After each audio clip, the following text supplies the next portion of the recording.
সম্মানিত প্রধান অতিথি, আমাদের সকলের অত্যন্ত শ্রদ্ধেয় একজন মুক্তিযোদ্ধার বীর সংগঠক, যিনি প্রবাসে মুক্তিযুদ্ধের পক্ষে মত সংগ্রহ করেছিলেন, ঢাকা বিশ্ববিদ্যালয়ের সাবেক অধ্যাপক, সাবেক মন্ত্রী, বিএনপির জাতীয় স্থায়ী কমিটির সম্মানিত সদস্য ডক্টর খন্দকার মোশাররফ হোসেন, আমাদের মাঠে উপস্থিত আছেন আমাদের আরেকজন বীর মুক্তিযোদ্ধা, যিনি 1971 সালে আমাদের স্বাধীনতার ঘোষক শহীদ প্রেসিডেন্ট জিয়াউর রহমানের সঙ্গে একসাথে কাঁধে হাত মিলিয়ে একই বাংকারে যুদ্ধ করেছিলেন, আমাদের স্থায়ী কমিটির সদস্য, সাবেক মন্ত্রী মেজর অবসরপ্রাপ্ত হাফিজুদ্দিন আহমেদ। উপস্থিত আছেন আমাদের অত্যন্ত শ্রদ্ধেয় ব্যক্তিত্ব, শ্রদ্ধেয় নেতা, যিনি দীর্ঘকাল ধরে বিএনপির সঙ্গে সংযুক্ত আছেন, সাবেক মন্ত্রী, স্থায়ী কমিটির সদস্য এবং একজন শহীদ বুদ্ধিজীবীর ভাগ্নে, সম্ভবত আমি যতদূর জানি, ডক্টর মঈন খান উপস্থিত আছেন আমাদের এখানে। একজন স্বনামধন্য বুদ্ধিজীবী, যাকে শুধু বুদ্ধিজীবী বললে আমার মনে হয় যে পুরো কথাটা বলা হবে না, কারণ তিনি একজন অ্যাক্টিভিস্ট, ছাত্র জীবনে একজন প্রচন্ড রকমের একজন বিখ্যাত ছাত্র রাজনীতিবিদ ছিলেন। 1969 সালে ছাত্র অভ্যুত্থানের নেতৃত্ব দিয়েছেন প্রফেসর ডক্টর মাহবুবুল্লাহ। উপস্থিত আছেন আমাদের প্রখ্যাত ঢাকা বিশ্ববিদ্যালয়ের pro vice chancellor doctor Mamun. উপস্থিত আছেন আমাদের ছাত্র নেতা, সাবেক ছাত্র নেতা, এখন যে প্রচার সম্পাদক বিএনপির ডক্টর সুলতান সালাউদ্দিন টুকু। আমাদের আপা, নামটা বাদ করে যেতে দুঃখিত, যিনি মহিলা নারী আন্দোলনের পথিকৃৎ, এই দেশে সাবেক মন্ত্রী, সাবেক এমপি বেগম সিলেমা রহমান, নেতৃবৃন্দ, সুদেবৃন্দ, সালাম আলাইকুম। আজকে দিনটি আগেই আমি বলেছি যে আমরা স্মরণ করছি কাদের? স্মরণ করছি যারা 1971 সালে আমাদের স্বাধীনতা যুদ্ধের বিজয়ের শেষ প্রান্তে, যখন আমরা প্রায় দ্বার প্রান্তে, সেই সময় দুদিন আগে পাকিস্তান সেনা কর্তৃপক্ষ, সেনাবাহিনী তারা সিদ্ধান্ত নিয়েছিল যে বাংলাদেশটাই যখন চলেই যেতে হবে তখন তাকে বুদ্ধি শূন্য, মেধা শূন্য করে দিয়ে যায়। এবং এই কাজটা সে করেছিল কিন্তু তখন বাংলাদেশের তৎকালীন কিছু বাঙালি মানুষকে সঙ্গে নিয়ে। এই কথাটা আজকাল অনেকেই বলে না। আল বদর নামে একটা বাহিনী তৈরি করা হয়েছিল তখন। সেই আল বদর বাহিনীকে দিয়ে, এবং তারা অনেকেই ঢাকা বিশ্ববিদ্যালয়ের ছাত্র ছিল, অনেকে শিক্ষকও ছিল, তাদেরকে দিয়ে এই বাহিনী তৈরি করে ঢাকা বিশ্ববিদ্যালয়ের শ্রেষ্ঠ শিক্ষক, ইঞ্জিনিয়ার, বুদ্ধিজীবী, চিকিৎসক, মহিলা সাংবাদিক, মহিলা নেত্রী, তাদেরকে তুলে নিয়ে রায়েরবাজারের যে বধ্যভূমি, সেই বধ্যভূমিতে হত্যা করা হয়েছিল। সেটা এখন আমাদের মনে খুব জল করে সবসময়। শুরু করতে চাই শ্রদ্ধা জানাতে চাই, তাদের প্রতি শ্রদ্ধা জানিয়ে একই সঙ্গে শ্রদ্ধা জানাতে চাই আমাদের সেই মুক্তিযুদ্ধের ঘোষক, স্বাধীনতার ঘোষক, যার ঘোষণার মধ্য দিয়ে আমরা যুদ্ধ শুরু করেছিলাম, শহীদ প্রেসিডেন্ট জিয়াউর রহমান বীর উত্তমকে। আমি শ্রদ্ধা জানাতে চাই সেই মুক্তিযুদ্ধে যারা শহীদ হয়েছিলেন তাদের সকলের প্রতি। আমি কিছুক্ষণ আগেই হাবিব ভাইকে একটা কথা বলছিলাম যে কেন একটা প্রবণতা লক্ষ্য করা যাচ্ছে যে 71-কে একটু পেছনে রাখা। আমার মনে হয় এটা আরেকটা ওই ষড়যন্ত্রী অংশ, যেখানে মূল ইতিহাস থেকে জাতিকে দূরে সরিয়ে দেওয়া। যেমন 1947 সালের পার্টিশনকে অনেকে বলেন যে এটা একটা ভুল সিদ্ধান্ত ছিল, কিন্তু 1971 সালে আগে 1947 সালে ব্রিটিশদেরকে তাড়িয়ে পাকিস্তান নামক রাষ্ট্র নির্মিত না হতো, তাহলে এই বাংলাদেশের উদ্ভব কিভাবে হতো এটা আমি ঠিক বুঝতে পারি না। অনেকেই সেটা বলেন। একই সঙ্গে এখন আবার একটা আমি লক্ষ্য করছি যে 71 সালকে একটু পিছনে রাখা, যেটা আমি মনে করি যে আর একটি ইতিহাস বিকৃতির একটা, এটার কোনো নেই, আমরা প্রমাণ নেই, কিন্তু আমার কাছে এটা মনে হয়েছে। এই বিষয়টা থেকে আমাদেরকে সজাগ থাকতে হবে। আমাদের যে মূল ইতিহাস, আমাদের যে ইতিহাস দিয়ে আমরা আজকে এই স্বাধীন বাংলা, স্বাধীন বাংলাদেশ, আজকে যে ইতিহাস দিয়ে আজকে আমরা এই 24-এর ছাত্রগণ অভ্যুত্থানের মধ্য দিয়ে আবার নতুন একটা বাংলাদেশের স্বপ্ন দেখছি, সেই ইতিহাস যেন কেউ বিকৃত না করে। যেমন গত 15 বছর ধরে ইতিহাসকে বিকৃত করা হয়েছে, ঠিক তেমনি করে এখন যেন আবার কোন ইতিহাসকে বিকৃত করা না হয়, সেই জন্য আমি সকলকে সজাগ থাকার জন্য অনুরোধ করব। প্রিয় বন্ধুগণ, অতীতের কথা আমরা কেউ শুনতে চাই না, কারণ অতীতের কথা শুনলে মনে হয় যে বোরিং।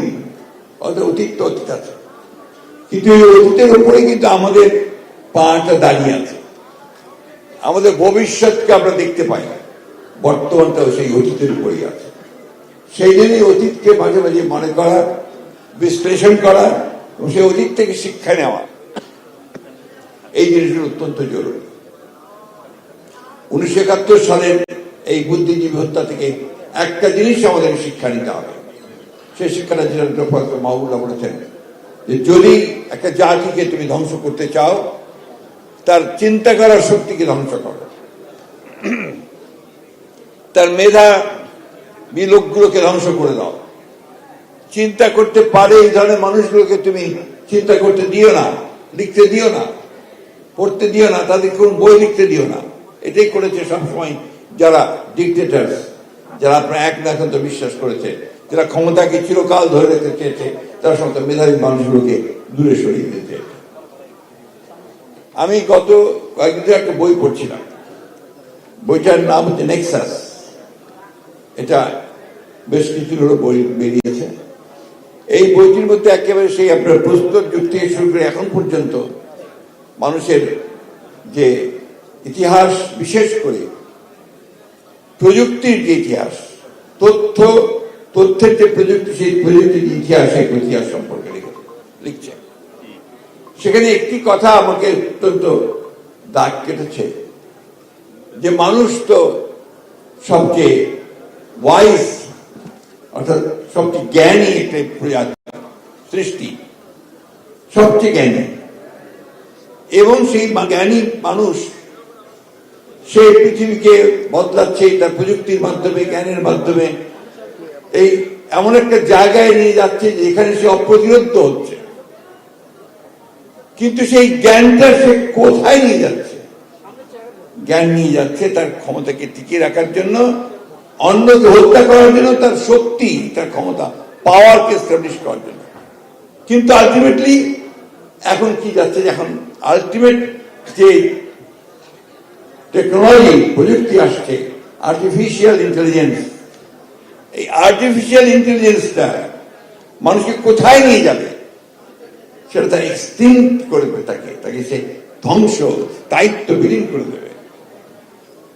শুধুমাত্র এই কথাগুলো এই জন্য বলছি যে এটার সঙ্গে আমাদের এই আন্দোলন, আমাদের জ্ঞান, আমাদের সবকিছুর একটা মিল আছে। ইদানিংকালের রাজনীতি দেখে আমার কাছে মনে হয় যে আমরা কি আমাদের নিজেদেরকে শেষ করার জন্য কাজ করছি, আমাদেরকে আমাদের নিজেদের ক্ষতি করার জন্য কাজ করছি। এই কথাগুলো মনে হওয়ার কারণ আছে, সেজন্যই বলছি।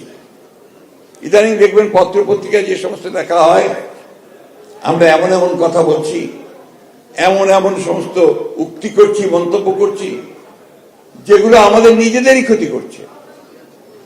আজকে কেউ ভুলে যাচ্ছি আমরা যে একটা চরম ক্রান্তিকর সন্ধিলগ্নে আমরা এগোচ্ছি। আমরা একটা ফ্যাসিস্ট গভর্নমেন্ট যে আমাদের সমস্ত প্রতিষ্ঠানগুলোকে ধ্বংস করে দিয়েছে, সেটাকে পরাজিত করে আমরা একটা নতুন ব্যবস্থার দিকে যেতে চাই। এটা আমাদের সকলের ইচ্ছা, সকলের। কিন্তু সেই ইচ্ছাকে বাস্তবায়ন করতে হলে আমাদের যে কাজগুলো করা দরকার, আমাদের যে ধৈর্য ধরা দরকার, আমাদের যে মেধার চর্চা করে সামনের দিকে এগিয়ে যাওয়া দরকার এবং অত্যন্ত সতর্কতার সঙ্গে পদক্ষেপ রাখা দরকার। সেই বিষয়গুলো কেন জানি না আমরা ভুলে যাচ্ছি। আপনারা দেখেছেন যে কিছু মনে করবেন না, এই ভাই এই কি শুনতে ইচ্ছে না হলে চলে যান, এখানে কোনো গোলযোগ সৃষ্টি করবেন না, প্লিজ বসেন। এখানে কি হলে বসেন না, আপনি বসেন, বসেন প্লিজ। গতকাল আমি দেখলাম যে একজন উপদেষ্টা, গতকাল পত্রিকা আমি গতকাল এসেছি লন্ডন থেকে, আসার পরে আমাকে একজন সাংবাদিক জিজ্ঞেস করলেন যে গতকাল বা তার আগের দিন একজন উপদেষ্টা তিনি মন্তব্য করেছেন যে রাজনৈতিক দলগুলো এই অন্তর্বর্তীকালীন সরকারকে ব্যর্থ করার জন্য কাজ করছে। এটা একটা, আমি মনে করি এটা একটা, এই উক্তিটা উনি কি জন্য করেছেন, কিভাবে করেছেন, কোন প্রেক্ষিতে করেছেন আমি জানি না। এটার গভীরতা এই উক্তি উনি বুঝেছেন কিনা তা আমি জানি না, কিন্তু এটা কিন্তু অত্যন্ত একটা মারাত্মক একটা উক্তি। এই সরকার অন্তর্বর্তীকালীন সরকার, এই সরকারকে আমরা সমস্ত মানুষ যারা আন্দোলন করেছি, যারা এই ফ্যাসিস্ট সরকারকে তাড়াবার জন্য আন্দোলন করেছি, ছাত্ররা বুকে রক্ত দিয়েছে, এই বুকে আমরা রক্ত দিয়েছি, তারা সবাই মিলে এই সরকারকে আমরা দায়িত্ব দিয়েছি এবং এই সরকারকে দায়িত্ব দিয়েছি যে তারা আমাদের জন্য একটা পরিবেশ তৈরি করবে, এই রাষ্ট্রকে মোটামুটি ভাবে একটা নির্বাচনমুখী করে নির্বাচন দিকে নিয়ে গিয়ে নতুন একটা রাষ্ট্র করার সুযোগ করে দেবে। এই জন্য আমরা সবাই তাকে সাহায্য দিয়েছি। বিশেষ করে আমরা বিএনপির তরফ থেকে প্রথম থেকেই তাদেরকে আমরা সমর্থন দিয়েছি, এখনো তাকে আমরা সমর্থন করে দিচ্ছি, এমনকি এই মুহূর্তেও তাদেরকে আমরা সমর্থন করছি। কেন? আমরা চাই যে তারা কাজগুলো শেষ করে তারা আমাদেরকে, জনগণকে তাদের প্রতিনিধি নির্বাচন করার সুযোগ করে দিয়ে তাদের পার্লামেন্ট, তাদের সরকার তৈরি করার সুযোগ করে দেবে। কিন্তু যেন এই কথা বলেন যে রাজনৈতিক দলগুলো অন্তর্বর্তীকালীন সরকারকে ব্যর্থ করার জন্য কাজ করছে, এটা অত্যন্ত মারাত্মক একটা অভিযোগ। আমি তীব্রভাবে প্রতিবাদ করছি এবং আমি মনে করি যে এই ধরনের উক্তিটা প্রত্যাহার করা উচিত। এবং আমি এটা মনে করে দিতে চাই যে দয়া করে রাজনৈতিক দলগুলোকে বা রাজনীতিকে আপনাদের প্রতিপক্ষ বানাবেন না। রাজনৈতিক দলগুলো আপনাদেরকে সহযোগিতা করছে, কারণ এটা রাজনৈতিক দলের দায়িত্ব।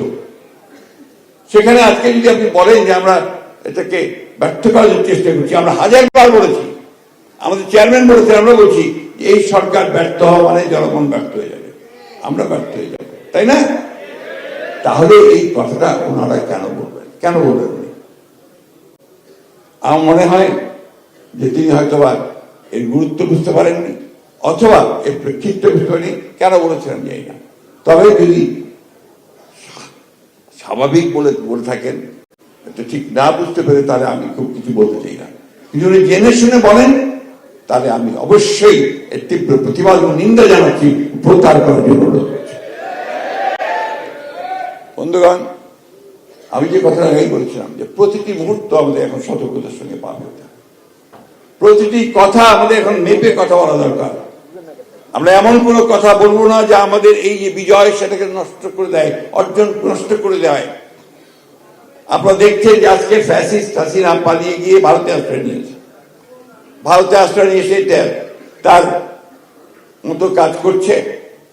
সে লন্ডনে একটা মিটিংও করেছে, ডিজিটালি সে লন্ডনে আওয়ামী লীগের নেতাকর্মীদের নিয়ে একটা মিটিংও করেছে। অর্থাৎ সে সক্রিয়, সে অ্যাক্টিভ, সে তার কাজ করছে আবার ঋত ক্ষমতাকে ফিরে পাওয়ার জন্য। তা আমাদেরকে তখন অ্যাক্টিভ হতে হবে, যাতে করে আমরা তাদেরকে প্রতিহত করতে পারি। তারা যেন ফিরে আসতে না পারে, সেটা কিভাবে হবে? সেটা একদিকে যেমন একটা ঐক্য, জনগণের দৃঢ় ঐক্য, একমাত্র ঐক্য, অন্যদিকে আমরা মেধা দিয়ে আপনাকে জিততে হবে। যে কথাটা আমি আজকাল প্রায় বলছি, এই স্লোগান আর এই আপনার তালি, এটা দিয়ে কিন্তু আপনি জিততে পারবেন না। জিততে হলে আপনাকে সোশ্যাল মিডিয়া জিততে হবে। সামাজিক যে আপনার টুইটার, ফেসবুক, এর মধ্যে সেই যুদ্ধ করতে হবে। আপনারা দেখবেন সেখানে তারা অনেক অ্যাক্টিভ, তারা অনেক কিছু প্রচার করছে, অপপ্রচার করছে, যেগুলো বাংলাদেশের জন্য, এই বিপ্লবের জন্য, এই বিদ্রোহের জন্য অত্যন্ত উল্টো কথা। আপনাকে এর পক্ষে, জনগণের পক্ষে, গণতন্ত্রের পক্ষে বিষয়গুলোকে আপনার কথার মধ্যে দিয়ে যেতে হবে। সেই কথাগুলো হবে আপনার এই মিডিয়ার, সোশ্যাল মিডিয়ার মধ্যে দিয়ে। আমাদের মেইন মিডিয়ার ভাইরা এখানে আছেন, তারাও বলার চেষ্টা করেন, জানি পারছেন বলতে, বিকজ ফ্রিডম। আগে পারতেন না, কিন্তু এখন পারছেন। তারপরেও আমাদেরকে ওই মাধ্যমটা যেটা সবচেয়ে বেশি চলে, সেটাকে আমাদেরকে কাজে লাগাতে হবে। তাই আমি বলি, বন্ধুরা, ভাইয়েরা, দরকার আছে মাঠের মাঠ দখল করতে হবে, রাস্তা দখল করতে হবে, রাস্তাতে আপনার প্রাণও দিতে হবে গণতন্ত্রের জন্য, অধিকারের জন্য, ভোটের অধিকারের জন্য, সবই ঠিক আছে। কিন্তু সঙ্গে সঙ্গে মেধারও চর্চা করতে হবে। নলেজ বেসড পলিটিক্স যদি আমরা না করি, জ্ঞান ভিত্তিক রাজনীতি যদি আমরা না করতে পারি, তাহলে এই পৃথিবীতে আপনি জিততে পারবেন না। It's the reality. আপনি বলেন তো, আমরা তো 15 বছর লড়াই করেছি, তাই না? এই ছেলেরা কি অলৌকিক শক্তি পেল যে তারা 2 মাসের মধ্যে একটা যুদ্ধে চূড়ান্ত বিজয় অর্জন করে ফেলল? সেই শক্তিটা কি ছিল? Social media. সেই শক্তিটা ছিল তাদের এই কথা, তাদের লেখা, মানুষগুলোর কাছে কাছে পৌঁছে গেছে। এটা আপনাদেরকে অর্জন করতে হবে, সে তরুণদেরকে করতে হবে। এই তরুণেরা সবসময় পাল্টায়, তারা সমাজ বদলে দিতে পারে, তারা মানুষের চরিত্র বদলে দিতে পারে, দেশ বদলে দিতে পারে। তাদের সেই শক্তি আছে। সেই শক্তিকে আপনাদেরকে কাজে লাগাতে হবে, যে কথা আমি বারবার বলে এসেছি। আবার বলছি যে এখন কিন্তু এই সময় হচ্ছে সবচেয়ে কঠিন সময়। আপনার একটি পদক্ষেপ যদি ভুল হয়, আপনি পেছনে পড়ে যাবেন, খালে পড়ে যাবেন। আর যদি সঠিক পা ফেলতে পারেন, তাহলে আপনি জয়লাভ করবেন। তাই বন্ধুগণ, আমার অনুরোধ আপনাদের কাছে যে আপনারা এই দিবসগুলোকে, এই যে আজকে বুদ্ধিজীবী দিবস, এটাকে নেগলেক্ট করবেন না, অবহেলা করবেন না, জানার চেষ্টা করবেন। অনেকে জানেন না যে বুদ্ধিজীবী দিবসটা কি। ওই দিন কি তালি মারার দিবস না তালি মারার দিবস না? ওই দিন কি আপনার মিলাদ করার দিবস নাকি খিচুড়ি খাওয়ার দিবস? অনেকে জানেন না, ঠিক না? বলেন তো দেখে, অনেকে জানেন? এই দিবসে যেটা আমি বললাম, যে আমাদের দেশের সবচেয়ে বরেণ্য ব্যক্তিবর্গকে, ঢাকা বিশ্ববিদ্যালয়ের সবচেয়ে ভালো শিক্ষকদেরকে, আমি নাম অনেকেই বলা যায়, বহু নাম আছে, তার মধ্যে একদিন তো বললাম, আমাদের ডক্টর মহিম খানের মামা, আপন মামা তিনি ছিলেন, ডক্টর ডিসি দেব ছিলেন, আমাদের মনির চৌধুরী ছিলেন, আপনার মুর্তজা, ডাক্তার মুর্তজা ছিলেন, এতগুলো নাম আমার এই মুহূর্তে মনে পড়ছে না। গোলাম মুস্তফা ছিলেন সাংবাদিক, অনেক অনেক, কাউকে দেখবেন অনেকের চোখে বেরোবে পত্রিকায়। তাদেরকে তুলে নিয়ে গিয়েছিল। মজার ব্যাপার হচ্ছে যে তুলে নিয়ে গিয়েছে তারা কিন্তু বাঙালি ছিল, আগে বলেছেন। এই একই বাড়ি থেকে যেমন আমাদেরকে তুলে নিয়ে যেত বাড়ি থেকে, তাই না? যেমন আমাদেরকে গুম করে দিয়েছে, ঠিক ওইভাবেই তাদেরকে তুলে নিয়ে গেছে। বাসায় বলেছে যে কোথায় নিয়ে যাচ্ছেন, বলে এখনই চলে আসবে তো, এইভাবে নিয়ে গেছে। নিজে আর ফিরে আসেনি, রায়ের বাজারে তাদেরকে হত্যা করেছে। হাত পা বাঁধা মহিলা পুরুষ সব করে। এই জিনিসটাকে মনে রাখতে হবে, কেন তাদের প্রাণটা কেন দিতে হলো। একই সঙ্গে আজকে যে আপনারা আয়না ঘরের কথা বলেন না, এই আয়না ঘরের মতো তখনও ঘর ছিল। এই আয়না ঘরে কেন নিয়ে যাওয়া হয়েছে ছেলেদেরকে, কেন নিয়ে যাওয়া হয়েছে মিলিটারিদেরকে, এই আয়না ঘরে কেন নিয়ে যাওয়া হয়েছে আমাদের রাজনৈতিক নেতা কর্মীদেরকে? একটাই উদ্দেশ্য ছিল যে তাদেরকে ভয় পাইয়ে দেওয়া, তাদেরকে শেষ করা, তাদেরকে ধ্বংস করে দেওয়া। কেন? একজন ব্যক্তির ক্ষমতাকে চিরস্থায়ী করবার জন্য। হাসিনার ক্ষমতাকে চিরস্থায়ী করতে হবে, সেই জন্যই তাকে তারা নিয়ে ওইভাবে করেছে, তাই না? তো এই বিষয়গুলি কথা দিয়ে শুরু করেছিলাম আর কি, যে গণতন্ত্র কথা আমরা বলছি, সেই গণতন্ত্রকে কিন্তু আপনার এটা শুধুমাত্র একটা আপনার কথার কথা নয়, এটা একটা কালচার, এটা একটা সংস্কৃতি। আপনি আমি কিভাবে কথা বলবো, আমি আমার প্রতিবেশীর সঙ্গে কিভাবে কথা বলবো, আমার রাজনৈতিক প্রতিপক্ষের সঙ্গে কিভাবে কথা বলবো, সেই বিষয়গুলোকে আমাকে গণতন্ত্রের মধ্যে দিয়ে শিখতে হবে। গণতন্ত্র মানে যদি এই হয় যে আওয়ামী লীগ করলে তাকে গলা কেটে ফেলো আর বিএনপি করলে তার মুন্ডচ্ছেদ করো, তাহলে সেটা কিন্তু গণতন্ত্র নয়। গণতন্ত্র হচ্ছে পরমত সহিষ্ণুতা। তোমার কথা বলার অধিকার আছে, আমার বিরুদ্ধেও কথা বলার অধিকার আছে, কিন্তু আমি সেটাকে রক্ষা করবো, এটি হচ্ছে গণতন্ত্র। আমি বক্তব্য দীর্ঘ করবো না। আপনাদের সামনে এখন অনেক কাজ। অনেকে মনে করেছেন যে হাসিনা পালিয়ে গেছে, কাজ শেষ হয়ে গেছে। না, কিছুক্ষণ আগে আমাদের সুলতান সাউদ্দিন টিপু বলছিলেন যে আমাদের এই আন্দোলন চলবে নির্বাচন পর্যন্ত। না না, এই নির্বাচনের পরে আরো বহুদিন, যতক্ষণ পর্যন্ত গণতন্ত্রকে আমরা একটা সংস্কৃতিতে পরিণত করতে পারবো, কালচারে পরিণত করতে পারবো, এটা একটা ব্যবস্থা হয়ে দাঁড়াবে, ওই জায়গায় আমাদেরকে পৌঁছতে হবে। তাই আমাদের কাজ অনেক বেশি আছে। আসুন আজকের দিনে আমরা এই শপথ নিই, যারা আমাদের ছেড়ে চলে গেছেন তাদের আত্মার প্রতি শ্রদ্ধা জানিয়ে, তাদের প্রতি শ্রদ্ধা জানাতে আমরা এই শপথ আজকে গ্রহণ করি যে আমরা নিজেদেরকে গড়ে তুলব এই দেশের উপযোগী রাষ্ট্রের একজন নাগরিক হিসাবে, গণতন্ত্রের একজন কর্মী হিসাবে, বিএনপির একজন কর্মী হিসাবে, আর সেই সঙ্গে আমাদের নেতা আমাদের তারেক রহমান সাহেবের কর্মী হিসাবে, দেশের বেগম খালেদা জিয়ার কর্মী হিসাবে, আর আমাদের যিনি দল প্রতিষ্ঠাতা শহীদ জিয়া রহমানের সত্যিকার অর্থে কর্মী হিসাবে। সবাইকে ধন্যবাদ। আসসালামু আলাইকুম।